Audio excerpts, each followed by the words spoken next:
So, Alice, thank you so much for joining us, Talent Hub Talk, and your first podcast, I believe, which is exciting from my side. Yes, and for mine. Thank you for having me. Absolutely, no, our pleasure.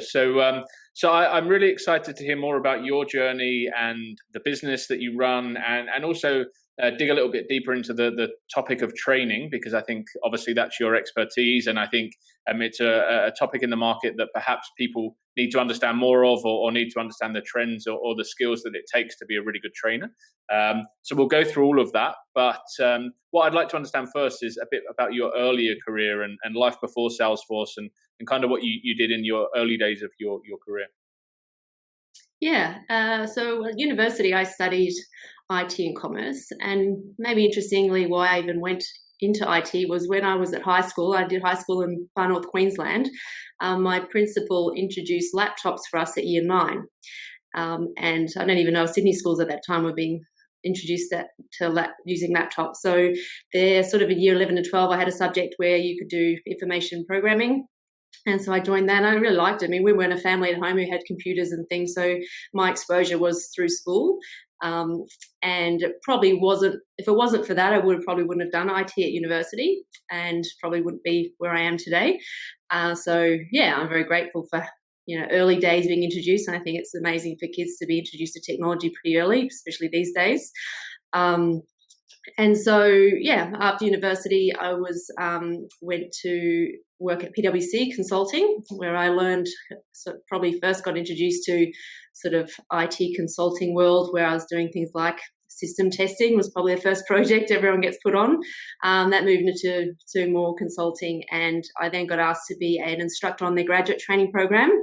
So when you got as a graduate at PwC at the time, you got sent to Florida for 3 months to do a training course, and that was for people who hadn't done IT universities in other countries. They would do a really intensive 3-month university IT course, basically delivered by PwC. But because we were from Australia, where we did get hired with IT backgrounds, we spent a lot of times at theme parks, going shopping with museums, and so we found that course wasn't as challenging probably as some of the other people from other countries. Then fast forward sort of a year, I then got asked to go back and teach at that course, and so spent about a year in Florida, and probably where I first found my passion for, well, definitely for IT, and also for delivering, presentation style classroom and teaching students and graduates at the time the program. And yeah, I loved it. So was that did you identify at that point that training could be a career? Was it already a role that people were doing as a career, or was it just something you saw as a stepping stone into perhaps something else?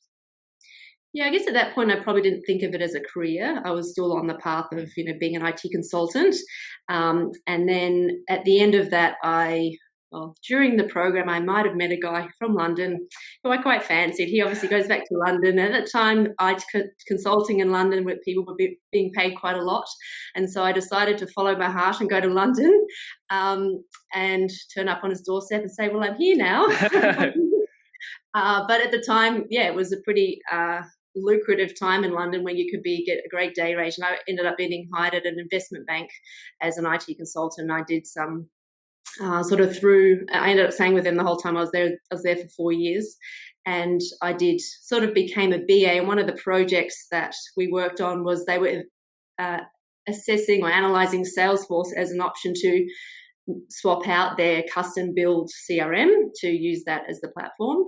And it was great. I mean, at the time, it was a very lightweight tool, and a lot of companies, particularly banks, weren't looking at using software in the cloud. But I guess I was lucky to learn a bit about it, and that brought me back to Sydney, because at the end of my 4 years, I decided to come back to Sydney. A little side note, actually, maybe my visa ran out and I might have been deported, but that could be that's another topic. All the secrets are coming out now. I landed back in Sydney going, whoops-a-daisy, and ABN AMRO decided to keep me here because they needed to roll out their Salesforce instance in the Sydney office. So at that point, I'd helped being the BA, customizing it correctly to what they needed. Then we rolled out some training along the way, but it definitely wasn't my primary role. And once that kind of got rolled out, it was a bit more BAU, and the other projects at the bank in IT that were on offer I wasn't particularly interested in. But through that time, I'd been working with Fujitsu, who were the consulting partner. And so they were doing any changes we needed to Salesforce. And so I got to know the guys, and one was Ken Struthers, who has built Cloud Sherpas. He's now doing a Microsoft partner. So there's a few people in the ecosystem who I met during that time. And then the end of that, so I was like, well, I'm not really sure what I want to do. So I took 4 months off and I did some career coaching, which I highly recommend for anyone who's sort of a bit lost. I guess you fundamentally inside you know what you're good at and what you like, but sometimes it's not obvious to you and you need someone to ask you the right questions to sort of draw it out of you. And that coaching process really did that for me. And at the end, you come up with like a dream job description of what your role would look like. And for me, it was, well, I loved Salesforce. I loved the platform that we had at ABN AMRO. And I also loved the teaching I did when I was in Florida. So imagine if I could have a role that was teaching people to use Salesforce, that would be my dream job. As weird as it is when you ask the universe sometimes for things, I then go on Salesforce websites and I see the fact there was actually a Salesforce instructor role in Sydney advertised. I'm like, what are the chances of this happening? So I went through that interview process quite a lot of time. I also was at the time applying for other roles and saying no to things because this was really the one I wanted. They said, yep, great, you've got the job. And then I went, perfect, got a friend, went to Fiji for a week, came back, and then they said, oh, actually, we've tried to get approval through Singapore office and we're not able to hire the role. So I was pretty devastated at the time, but because I'd been applying for some other contracts, there was one that came up at UBS and I was doing being a trainer on different systems. Through that, I met Alec, who ended up working with a bit, TrainTheCrowd, who's also gone off on he's got an amazing Salesforce career. So maybe it was all meant to be. And, sometimes if you're trying to get somewhere, you don't always go the most direct path. I don't think my path was very direct at all. So then I kind of got experience doing training on systems. Also a training company offered me a role. So I went and worked more dedicated to being training, and they were doing some Salesforce courses. So the admin course, which is the ADM at the time 201, now it's the Lightning version. So I learned how to do some of those courses while working with them.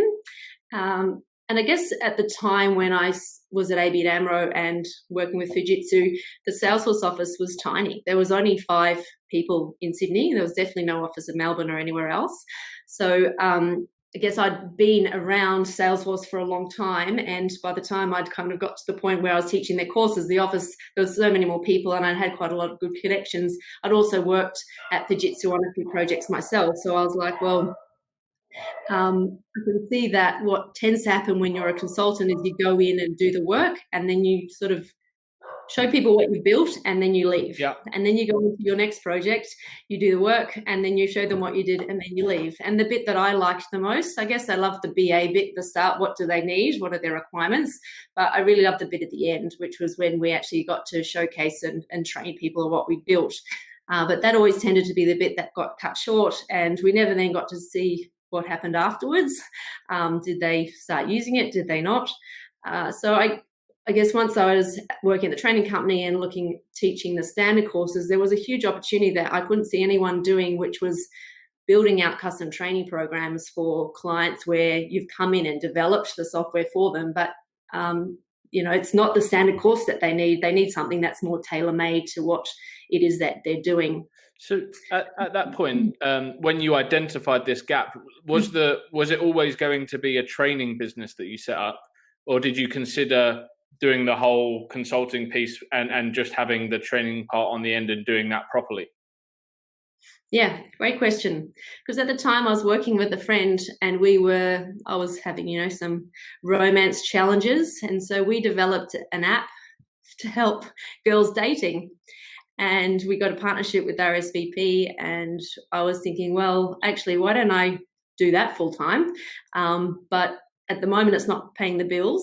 And unfortunately, it didn't become Tinder. Otherwise, it definitely would have paid the bills. Yeah.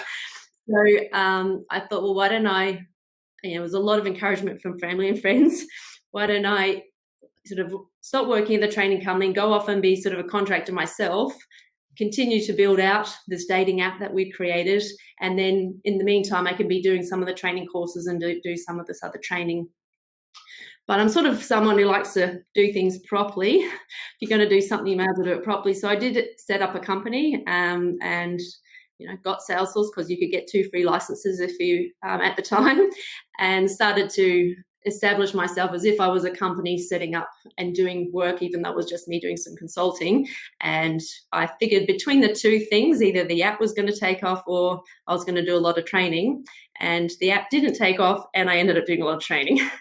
So yeah, that's kind of how it happened. Yeah, nice. And so obviously you had been in a consult, like you'd done some hands-on stuff with Salesforce before. So and at that point, I guess we're like it's a number of years back where there weren't as many partners in the market. So like, was it always going to be a training thing though, or did you think we can do implementation work as well? I guess training was always my passion, and there were partners who were doing implementations, and I guess when I'd done that myself, it probably wasn't the piece that I'd enjoyed the most. I could do it, but I'm probably not a developer type of mindset really, and configuration helps that because it's a little bit easier than actually doing development work. So I guess because it wasn't my passion, I also figured in terms of a business model, if there are consulting partners out there who are not doing the training piece, then they could use us to do the training piece. So we could be that subcontractor model. So I made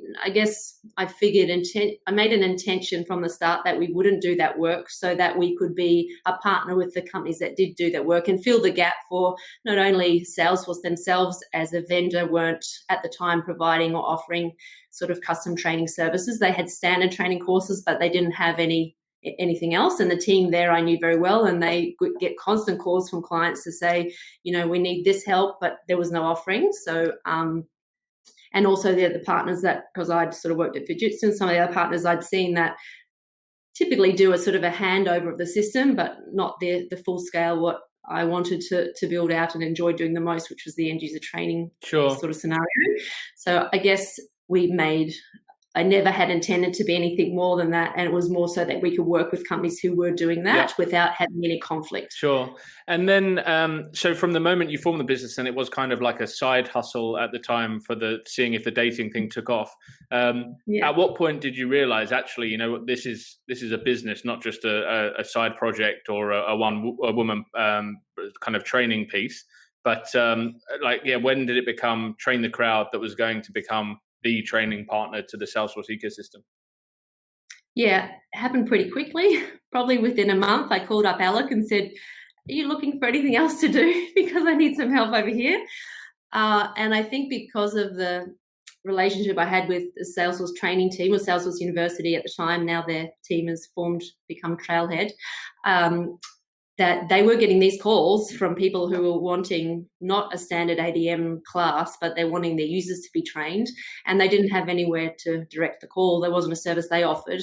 So they started calling or emailing me. So pretty quickly, my inbox filled up of lots of leads, to the point where at the time I couldn't get to them all, which is a great problem to have when you're starting out. And I wish that was a problem we still had, but we've overcome that one. So, and at the same time, it was, the app business is hard, and girls didn't really want to admit that they needed a dating app to help them dating. So we probably didn't do our market research well there. They just wanted to meet people, not the one that we designed. So it happened pretty quickly. Sure. And then obviously there's been a lot of evolution with the market, not just the platform, but like the size of projects and the complexity and how people are using Salesforce. So how, from your side and from training on the platform, how have things evolved, and how have you kind of had to adapt to keep up with that change? Yeah. So I guess we've been going for nearly about 8 years now. So probably for the first 4 or 5 years, we were doing 5 to 10 day sort of engagements, as in people had a team of sales, 20 to 50 salespeople who they wanted to train on Salesforce. They hadn't configured the system too much beyond leads, opportunities, accounts, contacts. So we had some templates. We had a similar thing that we do each time. It would just be their business processes and rules that we would need to add in. So the development effort of the content was fairly small, and then it was depending how big their teams were, how many days of delivery we needed to do. Then I'm not sure what changed, but it sort of within probably the last 2 or 3 years, maybe even 4 years, I guess the Salesforce as a platform evolved, and clients probably became more open to putting some of the information in the cloud, and also because of, I guess, force.com, the platform, and being able to customize a lot more and people being encouraged to do that, more partners coming, bigger partners, that our project started to get much bigger. I remember one project I was quite involved with, it was 333 days, I think it was. And for me, a proposal that had gone from typically was 5 to 10 days to something that we were managing, which was a 300-day engagement, was a huge leap. And internally, our systems didn't cope with that. So we had a very original version of Salesforce that we were using to manage the opportunity, and then who was doing the work. We didn't have a way to manage 300 days worth of work. So Smartsheet at the time was something we'd use, and it was very clunky. So one thing I guess we had to do was come up with reinvent our CRM. We still use Salesforce, but we teamed up with Mission Control. Colin, you might know quite well. And so it's been an amazing addition to Salesforce for us, and it helps to manage everything after the opportunities won, the whole project. So it's got, the project management part, it's got assigning people tasks, it's got the time sheeting, the billing, everything. So we, I guess, had to grow up. We're no longer a sort of a child trying to crawl. We're now really trying to run. Sure. So and it was exciting for us. We've called it Crowd HQ. So we gave it a name, we gave it a brand, and we continue to evolve. Every month we look at what else we could be adding in there. So it's really good. Sure. And we have seen over the years that we've been recruiting the Salesforce ecosystem, we sometimes see the role of a trainer being bundled into other positions. So like an admin can do training, or we'll hire a functional consultant and part of their role will be training. In your experience, is that a mistake? Does someone need to be a specialist trainer to deliver a training piece of work? Yeah, it's a great question. As for whether it's a mistake or is it what that person wants to be doing in what's ordinarily part of that role, often, we find often it's sort of a business analyst who understands the requirements and is probably the person who's been liaising with the users the most, who then gets asked to do some of the training. Or if it's an existing admin, yes, maybe they're asked to do it, and sometimes they're great at doing it. And it's whether that person enjoys presenting. A lot of people who have, particularly like consultants who are doing more the configuration or the setup of the system, it's not their passion to teach people or make sure that people are learning in the certain, the adult learning styles that we promote. So, I would suggest it's probably better suited to someone whose role and experience is in the transfer of knowledge for them to be able to perform the role, rather than their skill set lies in building the solution as opposed to transferring the knowledge to the end users. And I guess one thing I see we often describe it as, if you've built the system or you've been involved in that, it's like driving a car. You've built the car, you know what's under the hood, but the person who's driving the car just needs to know where the accelerator is and where the indicator is and the steering wheel. They only need to know a few things that allows them to get from A to B. They need to know everything else. Sure. So I guess a trainer's skill set is understanding that role, what it is they need to know, and explaining to them in, I guess, the language that they can understand. They don't need to know the full bells and whistles of how many rules and workflows and things that are in the system, or all the wonderful things that have been built. They just need to know how to make it drive. Sure. And the reason I ask that question is obviously because if you're now delivering training pieces of work that are 330 odd days long, like that's a intensive piece of work, right? That's not just something you bolt on to someone else's role. That's a big project. But then also finding people that can deliver that piece of work must also be challenging, because I would imagine that although you don't need to know the mechanics of how everything works, you still need platform knowledge, right? You need to understand Salesforce to be able to train. So is that the truth? Do you could you put a trainer into that 333-day project and on day one they're just delivering some material, or do they need to know the Salesforce platform? And then if they do, what's that kind of learning curve when you hire someone into the ecosystem to get them up to the point that they're ready to deliver a piece of training like that? Great question. And we've tried traditional, just a trainer person who hasn't had exposure to Salesforce before, and it's too steep a learning curve. What we typically look for is someone who has, even if it's been an end user of Salesforce, at least had an exposure to it from, it doesn't mean you have to have been the administrator where you've gone into setup and you know how to add fields and change page layouts, but you definitely need to know how it all hangs together. And the more you've used it as an end user, the better off you're going to be, because you also bring your own stories to the table when you're teaching. I guess maybe I could answer in two ways, because we do two types of services. One is the standard courses. So we still get asked by Salesforce to deliver their curriculum. So the admin, say, 5-day course. So for someone who's going to be certified by Salesforce to teach their standard courses, I would say most definitely they need experience, either have been a consultant or being an in-house admin would be a great sort of fit for that role, because they're teaching people how to be the administrator of the system. And the more experience they've had of different scenarios and different clients and seeing how the system can be used in different ways, the better off they're going to offer experience and sort of also understand every time Salesforce updates 3 times a year, that course changes or there's new things that we're teaching. So someone who's quickly able to pick up the new features and be able to then translate that to teach somebody else definitely needs to have some experience and a passion for teaching. We probably don't look for people who've done a Cert 4 in teaching. It's more that I think the preference for us is they've got the technology knowledge and they have a passion and they have their own style for delivering that, and they have an interest in presenting and they're good presenters.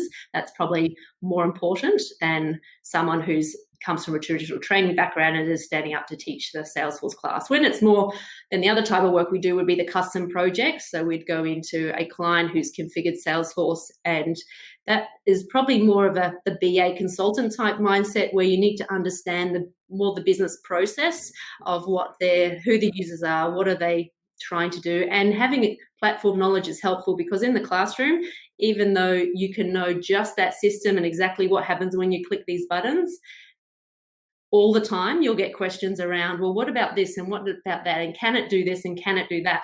And so if you have a background in Salesforce from other experience, even if it's just other clients or your own background, then you're better positioned to be able to be convincing when you're answering those questions that are a bit out of the realm of what that client's using Salesforce for, and they're kind of looking to you to be an expert on the system as opposed to an expert trainer, if that makes sense. Yeah. So we ask, even if someone is just delivering custom end user training, well, not just, but delivering that type of training, we still ask them to be Salesforce admin certified as a minimum, so they at least understand what the platform can do and how it can be set up. They don't ever have to be an admin potentially, but it will help for the sort of questions they get asked when they're in the training sessions.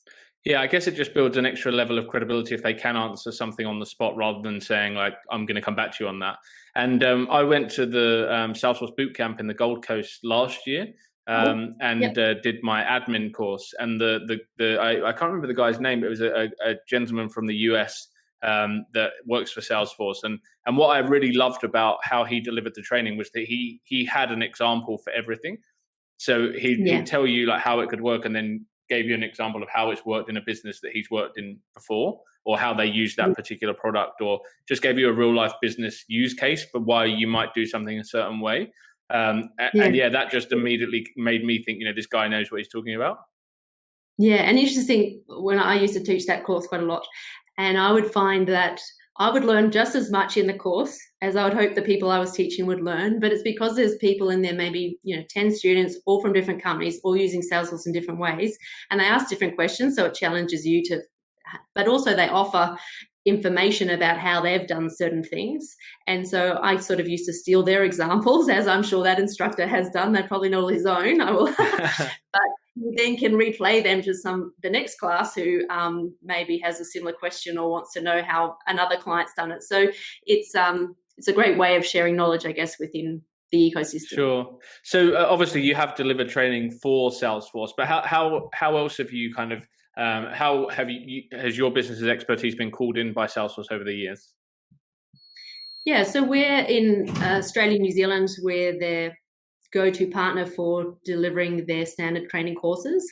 They also now, through the Trailhead, have a user adoption services business where they do training and change management type offerings.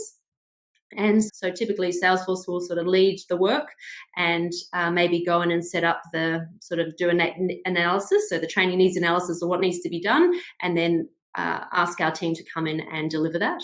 So we've been very fortunate through the partnership with Salesforce. Some of the clients that we've worked with are, some large clients and enterprise grade clients that maybe a small training business wouldn't ordinarily get the ability to work with those clients. So through that, it's been great for us, and let's hope they think the same about the quality of the work that we've done on the projects as well. I'm sure they do. And in terms of adoption, like what do you see as the biggest challenges at the moment that your customers are facing with they've just bought this shiny new tool and actually getting people to use it? Is that just down to training in your experience? I think there's a few factors that are involved in that. One would be the solution being fit for purpose. So is how it's been built what they need it for? Is it too complex, not complex enough? Like sometimes when we're doing a phase of a project and, like a 300-day project, they can't give all the functionality at once. So it's choosing the right amount to sort of hook them in so they can't then go back to their previous ways is probably important. And I guess another thing with adoption is people going back to maybe say a sales manager being okay with them still working in their spreadsheet and bringing their spreadsheet to their sales meeting rather than now using a report inside the system. So some of that needs to be driven from the leadership. So if there's a proactive leadership team who are embracing the change and then filtering it down, I think it works well. And then, we always look for sort of early adopters within the organization who are maybe at the ground level to kind of bring everyone else. So let's set a good example that everyone else can learn from. I guess for training at the moment, some of the challenges we're seeing is the fact that everyone's working from home.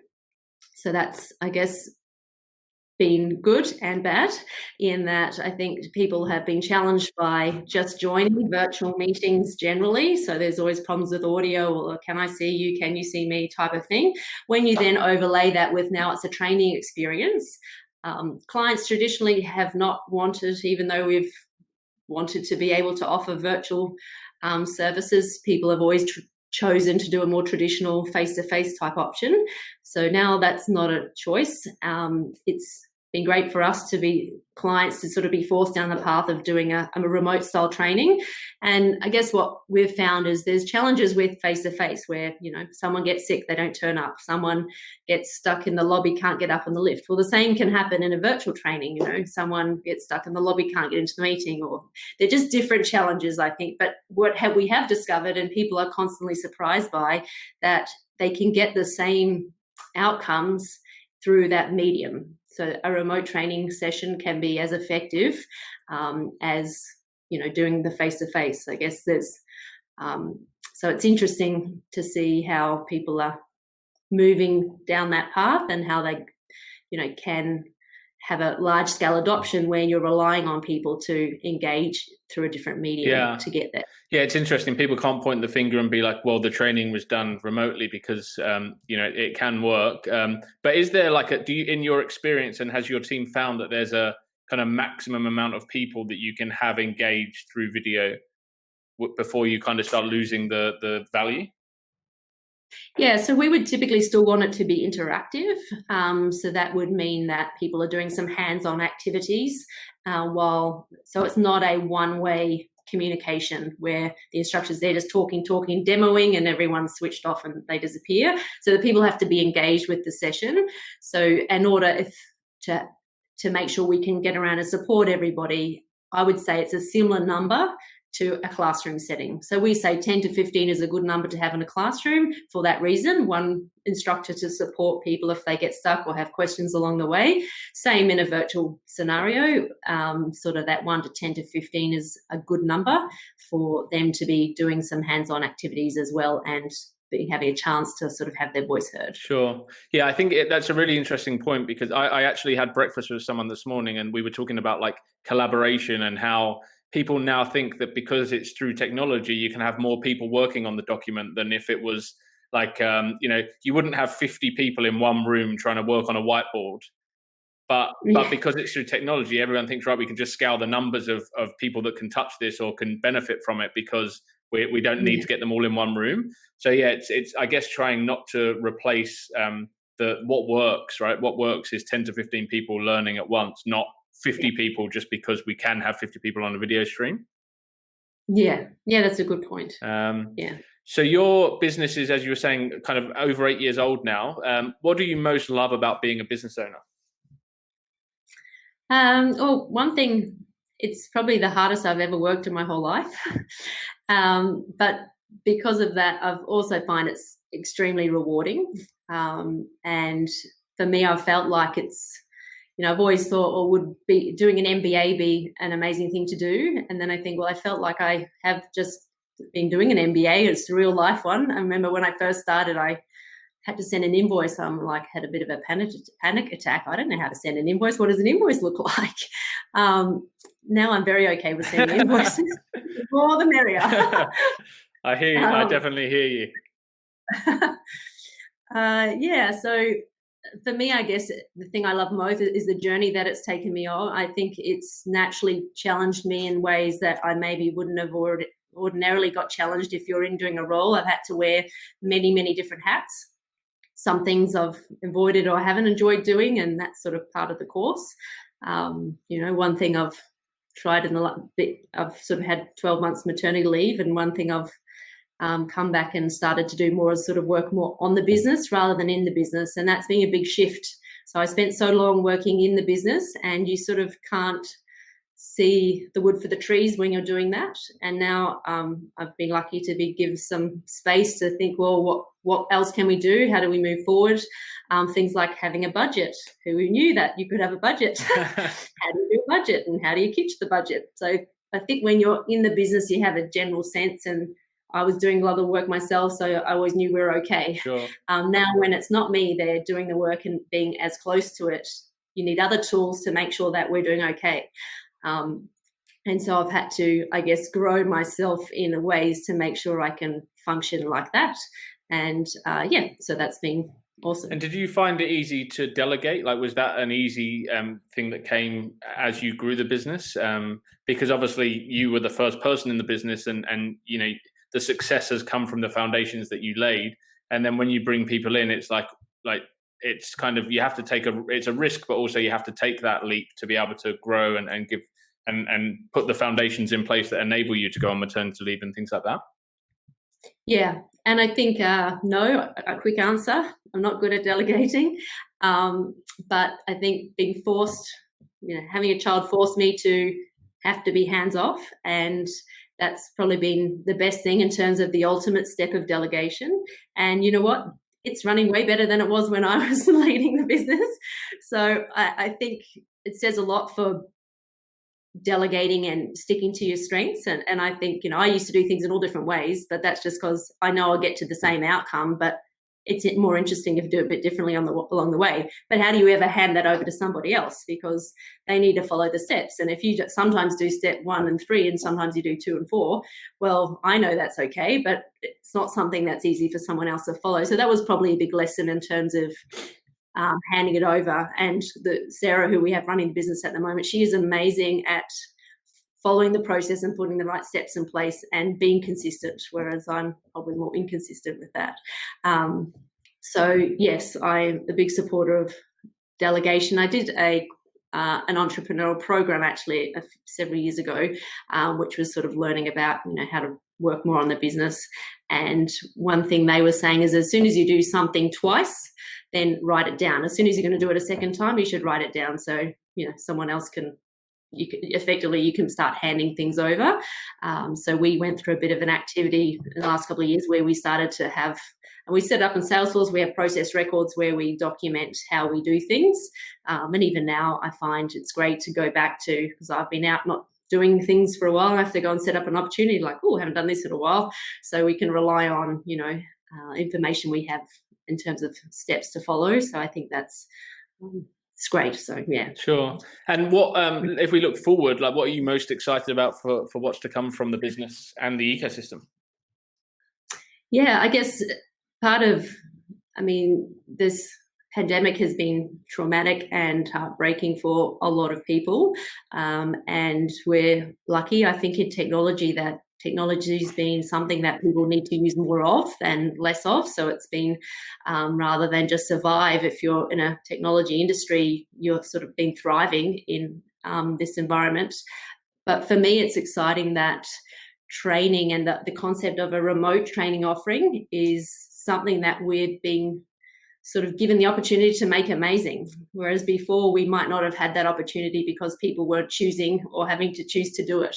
So I think, our team last year did a project where we traveled to 73 locations across 6 weeks with 9 different people. Imagine the logistics of trying to get 9 people to 73 locations and hire cars and fly and all these things. It's like, that's huge. And even the cost involved in that, which adds no value other than, yes, someone's physically there in person. But if we can create an amazing experience where we can do some of this remotely, to me, makes our business a lot more scalable. 73 locations. And that was all in Australia and New Zealand. Yeah.